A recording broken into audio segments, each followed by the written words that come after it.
Welcome back, everybody. Today, I'm going to teach you how to mute students during an online class in Microsoft Teams. This is an essential skill for maintaining control of your virtual classroom, especially when you need to minimize background noise or manage disruptions during lessons. Let's walk through the process step by step.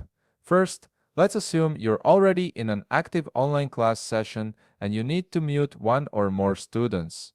The first thing you'll want to do is locate and click on the people icon at the top of your screen. This button is typically represented by an icon showing multiple figures or silhouettes.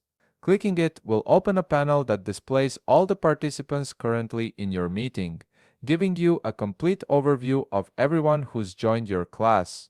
If you're dealing with a situation where you need to mute all students at once, perhaps to make an important announcement or to start a presentation without interruptions, there's a quick way to do this. Simply look for the Mute All button in the Participants panel. This feature is incredibly useful when you want to ensure complete silence across the entire class. Click on Mute All and every student's microphone will be disabled simultaneously. This saves you the hassle of going through each participant individually and helps you regain control of your classroom environment instantly. However, there may be times when you only need to mute a specific student rather than the entire class.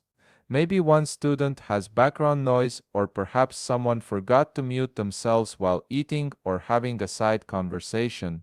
In this case, locate the student's name in the participants list. Next to each name, you'll see three dots, which represent additional options for that particular participant. Click on these three dots beside the student's name you wish to mute.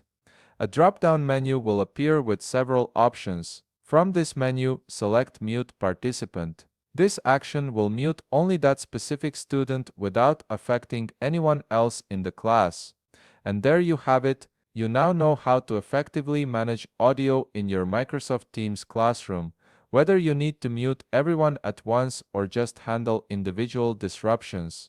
If you found this video helpful, please leave a like, subscribe, and see you in the next video.